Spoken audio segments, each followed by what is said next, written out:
Brother Us. Fantastic. The singing sounded really good. Yeah, I sure am glad you used the English version this morning. All right. Y'all, we have a special treat. We have a couple speaking. They are brave enough to do that. This is pretty big deal. Pretty big deal. Okay. Usually the husband gives a much better presentation with his wife is there to correct him. Isn't that right, Carl? Okay. Today, Britney and Nick Blackstock. Okay. Now, Britney was not always named Blackstock. And the smartest thing that Nick ever did was to convince her to marry him. It took a while, I imagine. Brittany Ray Fields became Brittany Ray Blackstock. Actually, Blackstock's a pretty cool name. Some wives have had to give up a lot to be married. Okay. They met in college at Georgia Southern. Okay. All right. That's another story. Brittany's now working on her master's in school counseling, and she's the office manager, UAB, Career and Development Office.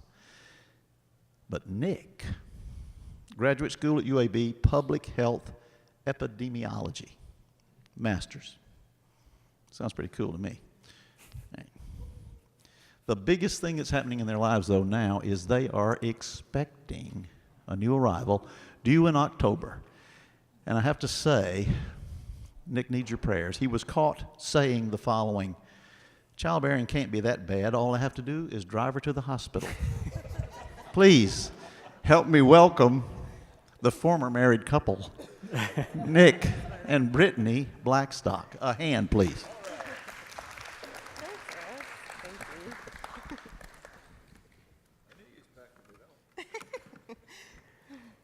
Good morning, everyone. Can y'all hear me okay with this wireless mic? All right. So today, what God has kind of led us to speak to you about is actually what we just heard a little bit about from Brett. The topic of fear, fear and faith thrown in there as well. So we know there's, many verses and scriptures and stories in the Bible that deal with the topic of fear or discuss fear in some way. And we'll touch on a few of those this morning. But let's just talk about fear a little bit, if you don't mind. So I know this is not typical of this class, and I didn't get permission from Russ, but I would like to get some participation on this, okay? So can anybody give me, not even necessarily a definition of the word fear, but what does fear mean to you, or any thoughts that immediately come to your mind when you think about fear, the concept of fear?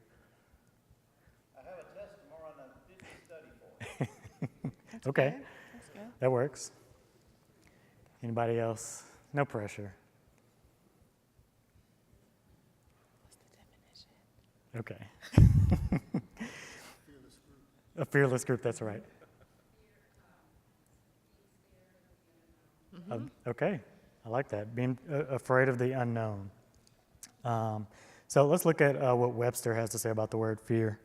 The dictionary defines the word fear as an unpleasant emotion caused by the belief that someone or something is dangerous, likely to cause pain, or a threat. And there's probably, several ways that we can tweak that definition.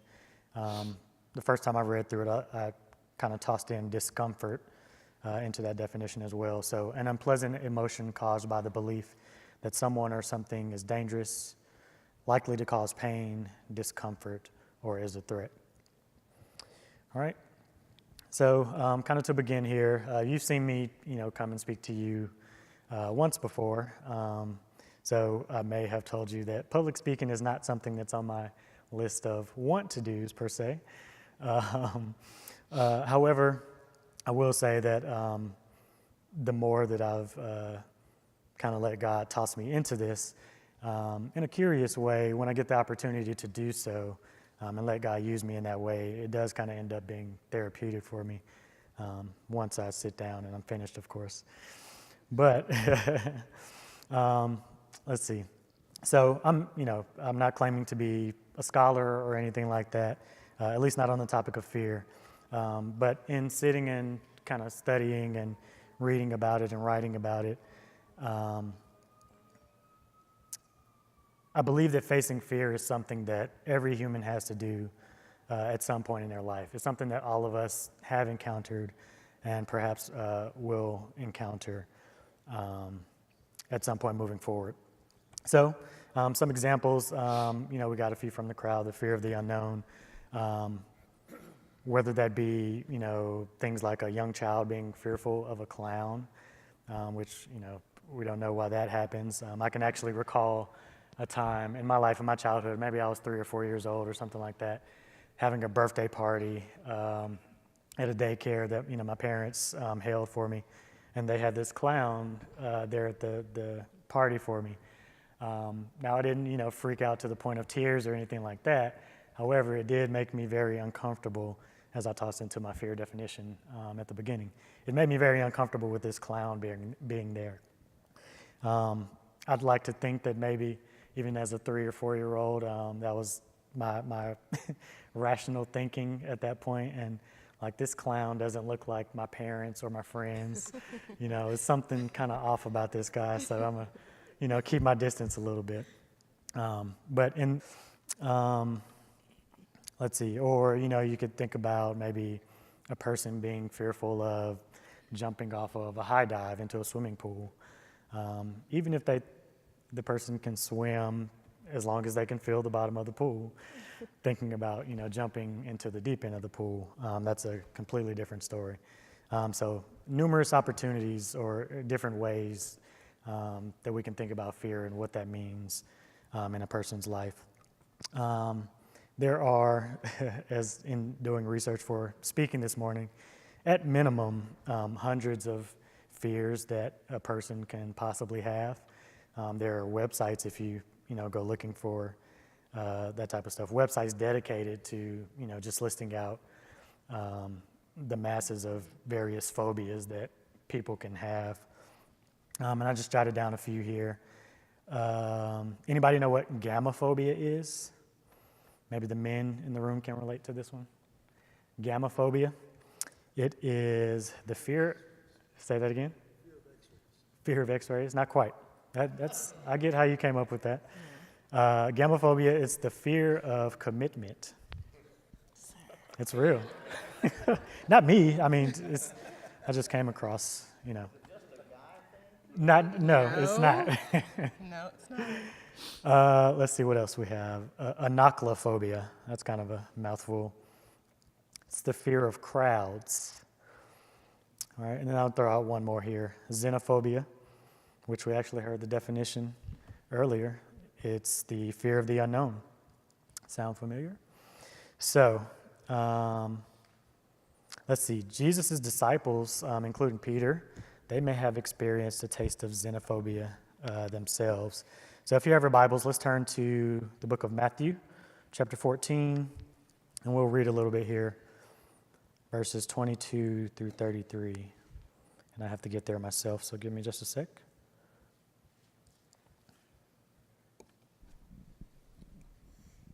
Matthew 14, starting at verse 22. And this should sound familiar to you all. Verse 22, immediately Jesus made the disciples get into the boat and go on ahead of him to the other side while he dismissed the crowd. After he had dismissed them, he went up on a mountainside by himself to pray. Later that night, he was there alone, and the boat was already a considerable distance from the land, buffeted by the waves because the wind was against it. Shortly before dawn, Jesus went out to them walking on the lake. When the disciples saw him walking on the lake, they were terrified. "It's a ghost," they said, and cried out in fear. But Jesus immediately said to them, "Take courage, it is I, don't be afraid." "Lord, if it's you," Peter replied, "tell me to come to you on the water." "Come," he said. Then Peter got down out of the boat, walked on the water, and came toward Jesus. But when he saw the wind, he was afraid, and beginning to sink, cried out, "Lord, save me." Immediately, Jesus reached out his hand and caught him. "You of little faith," he said, "why do you doubt?" And when they climbed into the boat, the wind died down. Then those who were in the boat worshipped him, saying, "Truly, you are the Son of God." Okay?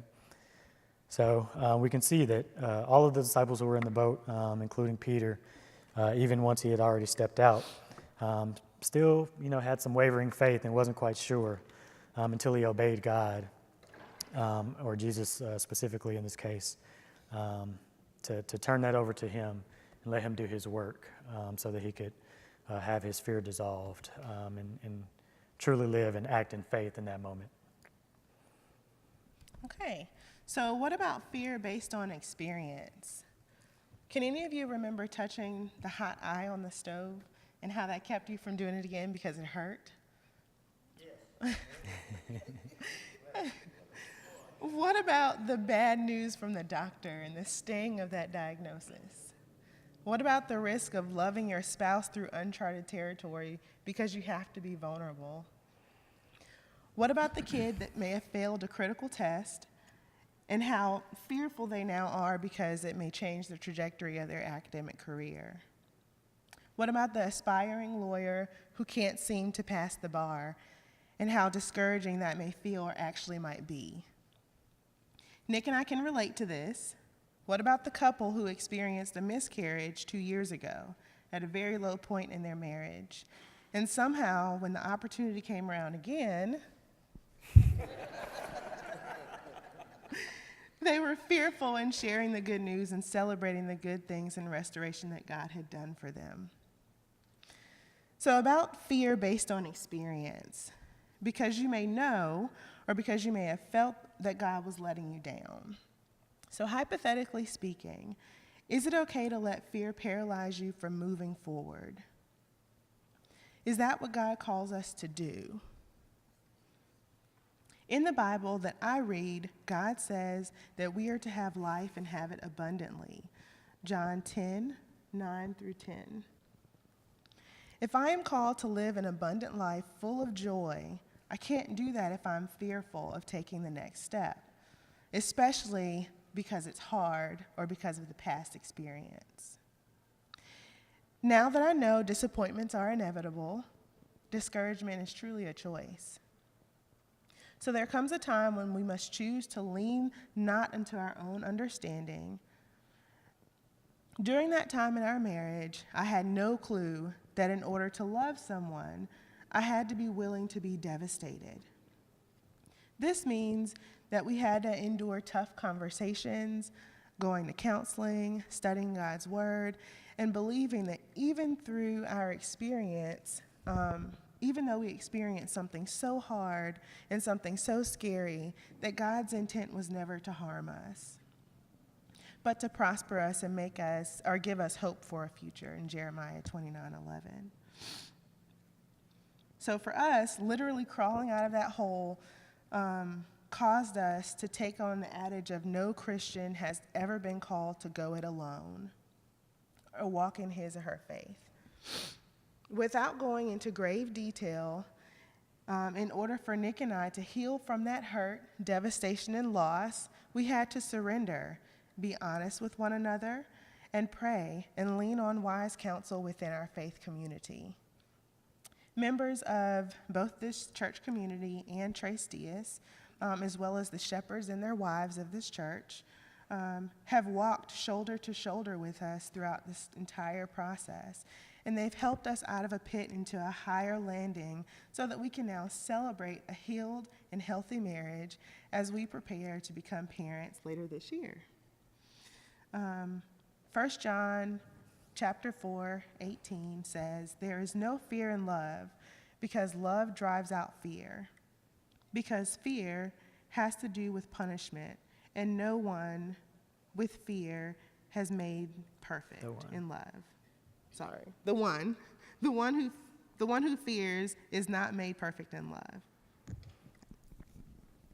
I got it. Okay. So I told you about that clown story. Brittany told you a little bit about a serious valley moment for us in our marriage. Can you imagine what our lives would be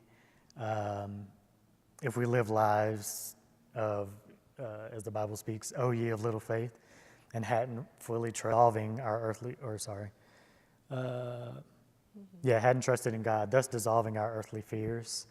One of my favorite verses, just because I think I naturally am a non-worried person, if you will. I'm sure there's a more eloquent way to say that, but Matthew 6:34. Therefore, do not worry about tomorrow, for tomorrow will worry about itself. Each day has enough trouble of its own. Okay, so I spent so much time worrying about that the next day. So I can't necessarily relate to that passage being as pivotal for me. But I can remember after the procedure of our miscarriage that being in the hospital, I was fearful and scared of so many things. While Matthew 6:34 may have been important for Nick, it was very difficult for me, and the only thing that gave me comfort was Psalms 23. Can we read that? Yep. And feel free to join us with Psalms 23. I know we all know it. Sometimes it's nice to say it.